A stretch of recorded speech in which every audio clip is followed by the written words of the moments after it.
Imagine setting out for your morning workout. It's this gorgeous September day, you've got your headphones on, and you are just pedaling down a familiar stretch of road that you've ridden like 100 times before. Right, a totally normal routine. Exactly. You tell your family you'll be back by noon, and then you simply vanish. Just a complete erasure from everyday life. I mean, it is the exact scenario that really preys on our most primal anxieties, about safety in our daily routines. It really does.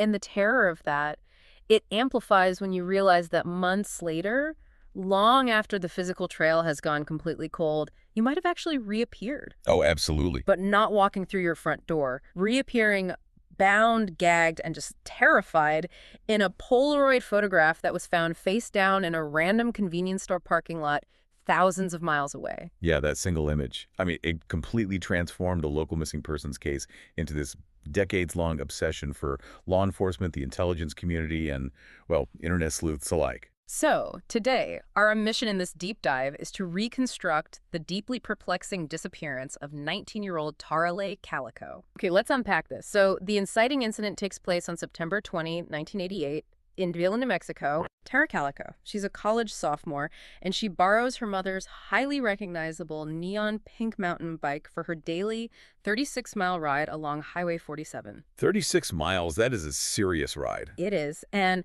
witnesses spot her around 11:45 a.m., and they note this light-colored, 1950s Ford pickup following pretty closely behind her. And after that, she and the bike are just gone. Which triggers a really specific, agonizing hurdle in law enforcement right out of the gate. How so? Well, because Tara's 19, she is legally an adult, and this plunges the initial investigation into what is essentially illegal no man's land. Right, because she has the right to just leave. Exactly. The mechanics of the justice system dictate that an adult has the absolute right to just walk away from their life. So, until investigators have concrete evidence of a crime like a struggle, blood, a ransom note, the resources they can legally deploy are severely restricted. And they didn't find the bike or a traditional crime scene anywhere near there. But they did find pieces of her Sony Walkman and a Boston cassette tape scattered along a dirt shoulder. Which gave them something, at least. Yeah, but here's the catch. They found them 19 miles away from her last known location, out near a really remote campground. And Tara's mother, Patty Dole, she instantly theorized that Tara was deliberately dropping pieces to leave a trail. And you can totally understand that. It is a mother's desperate hope, Yeah. looking for a sign of agency, She wanted to believe her daughter was fighting back, outsmarting her captors by leaving these physical breadcrumbs. I mean, I completely understand the psychological need for that theory, I do. But the physical logistics just do not add up for me at all. I know. Why not? Well, think about it. If Tara is abducted by the men in that Ford pickup, she's either trapped in the cab or confined in the back of the camper shell. So how is she managing to smash a plastic Walkman and systematically drop pieces of a cassette tape out of a moving vehicle over a stretch of dirt shoulder without the abductors noticing? Right, that would be incredibly difficult to hide. Exactly. You would hear the plastic breaking, you would see her making those movements. It feels entirely staged to me. Like someone wanted the police searching near that remote campground and away from the actual abduction site. That makes a lot of sense. Staging a scene is a well-documented tactic used by perpetrators to manipulate search grids. To throw them off the scent. Precisely. Scattering implies movement and direction, but the meticulous nature of it over that specific distance, it suggests a calculated misdirection. And, well, speaking of misdirection, the universe was about to provide the ultimate distraction. Yeah, it really was. Because the local physical trail went completely cold, investigators were desperate for a lead. And then 9 months later, in June 1989, they get one, but in the most horrifying way possible. And completely out of left field geographically. Right, 1,600 miles away in Port St. Joe, Florida. So a woman finds a Polaroid face down in a parking lot, perfectly occupying the space where this windowless white Toyota cargo van had just been parked. And the imagery captured on that film, it is visceral and deeply disturbing. Yeah, it's awful. We are looking at a young woman and a young boy, both bound, lying on their backs on what appear to be mismatched sheets and pillows in the back of this van. Their mouths are sealed shut with thick black duct tape. Just a chilling image.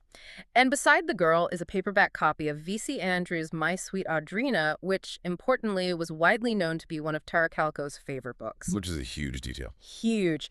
So when the photo is broadcast nationally on a show called A Current Affair, Patty Dole is convinced the girl is Tara.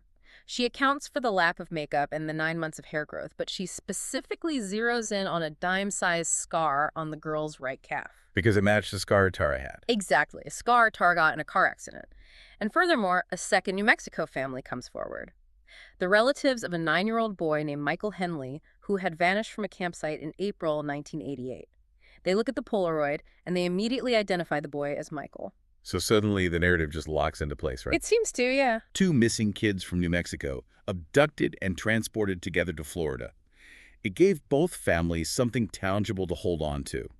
But the forensic and scientific reality was about to just shatter that entire narrative, starting with Michael Henley. Right, because in 1990, search teams find Michael Henley's remains in the Zuni Mountains, just 7 miles from the campsite where he originally vanished.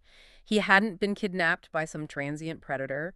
The medical examiner determined he had tragically died of exposure. Just incredibly sad. And the reason search teams missed him during the massive initial sweep, it comes down to a physiological mechanism called terminal burrowing. Terminal burrowing? What is that? Well, in the final severe stages of hypothermia, as the core body temperature just plummets, the brain becomes dangerously confused. So victims exhibit this primal, instinctual behavior to crawl into the tightest, most enclosed spaces they can find. Yeah, wedging themselves under logs or deep into rock crevices. It is an evolutionary survival mechanism, firing frantically right before the body shuts down. Because he burrowed, searchers literally walked right past his concealed location. That is absolutely heartbreaking. But forensically, it means it is a definitive fact that the boy in the Florida Polaroid cannot be Michael Henley. Cannot be him. Which creates this massive logic problem for the entire Florida theory. We just lost the only solid anchor tying this photograph to New Mexico. Without Michael, what are the actual statistical chances that a 19-year-old college student is kidnapped off a rural highway, kept alive for 9 months, driven across the entire country, and then photographed with a totally unrelated captive boy? What's fascinating here is how the hunger for answers can really blind us to statistical improbabilities, and the official forensic analysis of the photograph reflects that chaos perfectly. The lab results were all over the place, weren't they? Completely. You would think analyzing a clear Polaroid would yield a definitive yes or no. Yeah. But the intelligence community was completely fractured on this. Right. Scotland Yard analyzed the photo and concluded the girl was Tara. Los Alamos National Laboratory did their own independent analysis and concluded it was definitely not her. And the FBI, they just threw their hands up and called it entirely inconclusive. Okay, but wait. How do 2 top-tier scientific organizations look at the exact same physical photograph and come to entirely opposite conclusions? That doesn't make sense. Well, it exposes the mechanical limitations of facial recognition, especially before the advent of modern AI. You are dealing with a 2-dimensional representation of a 3-dimensional face. And it's heavily distorted by the camera's lens, the poor lighting in the back of a van, the angle of the subjects, and the fact that their lower faces are entirely obscured by duct tape. Ah, right. The tape hides the jawline entirely. Exactly. So Scotland Yard likely weighed the unique contextual identifiers, like the leg scar in that specific V.C. Andrews book, more heavily.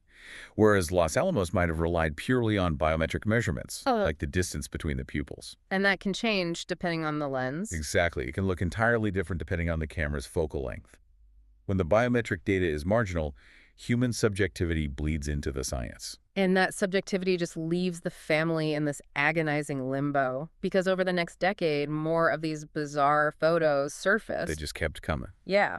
There is a blurry Polaroid from a California construction site in 1989 showing a girl with a taped mouth on similar blue-striped fabric. A 1990 photo of a woman loosely bound in gauze on an Amtrak train. And then, jumping 20 years to 2009, these letters with Albuquerque postmarks are mailed to the Port St. Joe police chief, containing pictures of a boy with black marker drawn over his mouth to mimic duct tape. The psychological toll this environment takes on a family is unfathomable.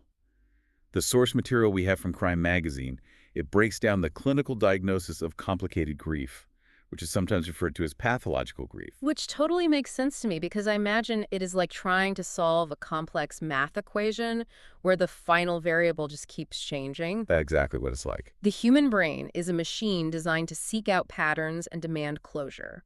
When it is denied that final, concrete data point, like a physical body or a funeral, it simply gets stuck. It runs the same agonizing program on an endless loop. That is a perfect articulation of the mechanism. Normal grief, while incredibly painful, follows a trajectory toward acceptance. But pathological grief paralyzes the sufferer in the present tense. And Patty Dole was just trapped there. She lived inside that paralyzed state for the rest of her life. She kept Tara's room perfectly intact for decades. She bought her Christmas presents every single year. When she and her husband finally relocated to Florida in 2003, she actually took Tara's empty bed with them. Oh my God. Yeah. She physically could not close the loop. She passed away in 2006, never knowing the truth. But at what point do we look at these later photos, especially those 2009 letters with the black marker, and conclude they aren't evidence at all? They feel like malicious hoaxes. It's like pouring salt in an open wound. It really is. It takes a specific kind of cruelty to feed off a family's tragedy just to inject yourself into a high-profile mystery. Unfortunately, high-profile unsolved cases act as magnets for individuals with dark, triad personality traits. Just people looking for attention. Right. They derive power and a perverse thrill from manipulating law enforcement and agonizing a grieving family from the shadows. The 2009 letters, arriving exactly on the 20-year anniversary, they carry all the structural hallmarks of a deliberate psychological taunt rather than a genuine clue. Okay, here's where it gets really interesting. Because we have spent all this time debating a white van in Florida, conflicting forensics, and cross-country kidnapping logistics. But what if the Polaroid, the Florida connection, the sightings, what if it was all a colossal, unintentional red herring? A massive distraction. Exactly. What if it kept everyone looking at the national stage while the truth was buried in their own backyard? Because that local theory completely rewrites the entire case. It does. Because in 2008, 20 years after Tara vanished, Valencia County Sheriff Rene Rivera drops an absolute bombshell on the public.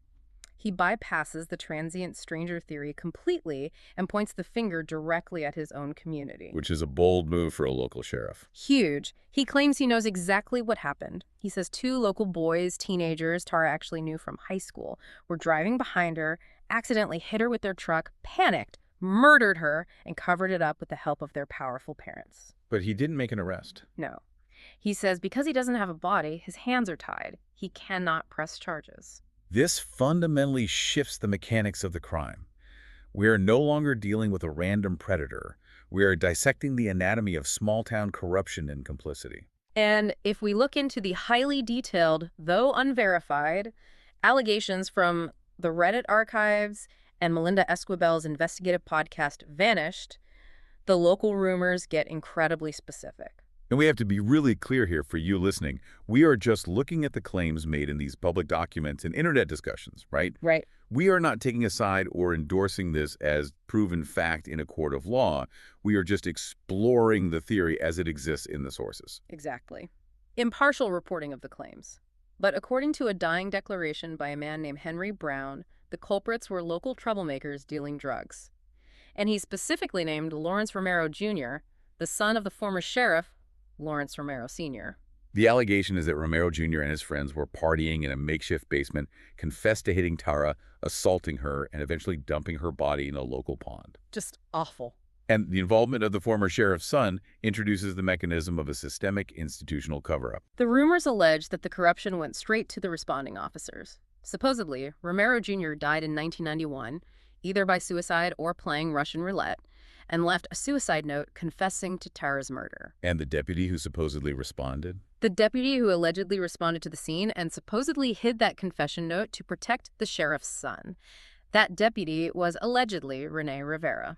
The same Rene Rivera who, 17 years later, becomes sheriff and holds a press conference saying he knows local boys did it. This raises an important question because the logic of that timeline completely breaks my brain. It's definitely confusing. If Sheriff Rivera was the dirty cop who buried the suicide note in 1991, why on earth would he voluntarily bring the theory back into the public eye in 2008?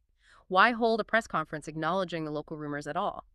Is it a guilty conscience? Or is it a calculated maneuver to control a narrative that was spiraling out of his grasp? Well, look at the mechanics of neutralizing a community secret. Mm-hmm. In a small town, when the whispers reach a fever pitch, silence from authority begins to look like guilt. That makes sense. But if the authority figure steps forward and says, "You're right, I know who did it, but the law prevents me from acting because we lack a body," they accomplish two things.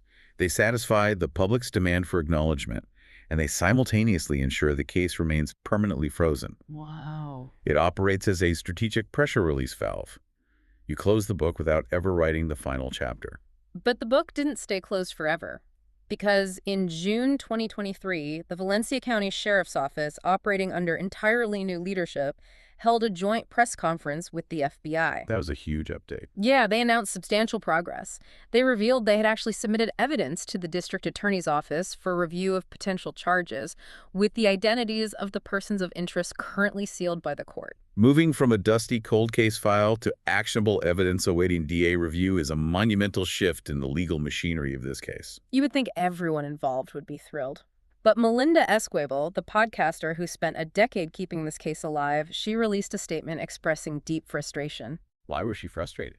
She claims her team of investigators mapped out all the connective tissue linking the prominent families and the historical cover-up. She repeatedly offered these leads to the new district attorney to help connect the dots, and she says they completely ignored her. Her calls went unreturned, and her assistance was flatly declined. This perfectly illustrates the mechanical friction between amateur advocates and the official justice system. Oh, how do you mean? Well, an investigative podcaster operates in the realm of narrative truth. They can use circumstantial evidence, community gossip, and historical patterns to paint a highly accurate picture of what happened. But a district attorney operates in the realm of legal truth. Right, which is much stricter. Exactly. They are bound by the strict mechanics of admissible evidence, chain of custody, and the confrontation clause. So a podcaster's spreadsheet of who knew who in 1988, while logically sound, might be completely useless in a courtroom if it relies on hearsay from people who are now deceased. Precisely. The DA isn't necessarily ignoring the podcaster out of spite. They are filtering out anything that could be dismantled by a defense attorney in 5 minutes. It is a fundamental clash of methodologies. So what does this all mean? We look at the entirety of this deep dive, the missing cassette tape, the conflicting lab reports on a terrifying Polaroid, a mother's paralyzed grief, and the dark underbelly of local politics. It reveals how easily our collective attention can be hijacked by a cinematic narrative. A narrative that feels like fiction. Right. A creepy photo of a bound girl in a van captures the global imagination because it feels like a horror movie. But a tragic hit and run covered up by small-town nepotism, that gets buried because it's mundane, it's ugly, and it's complicated. We definitely prefer the phantom villain over the messy reality of community complicity. But if we accept that messy reality, it leads us to one final, deeply provocative realization that flips the entire board. Oh, what is that? Well, let's assume the local theory is fact. Assume Tara Calico was killed the day she vanished on Highway 47, and her body never left Valencia County. Okay, so assuming the Florida Polaroid was a total red herring. Right. Then who is the terrified girl bound in the back of that white van in Florida? The boy is forensically proven not to be Michael Henley. And if the girl is logically proven not to be Tara Calico, then the world accidentally stumbled across a completely different, active kidnapping. Oh my God. 2 unidentified children, bound and terrified. And because they didn't fit the narrative we were so obsessed with, we simply let them slip back into the dark. Wow. In our obsession to solve one tragedy, we may have looked a second tragedy right in the face and completely forgotten about it. That is just chilling to think about. But that is all we have time for today. Thank you so much for joining us on this deep dive, and keep asking questions and digging into the sources on your own. See you next time.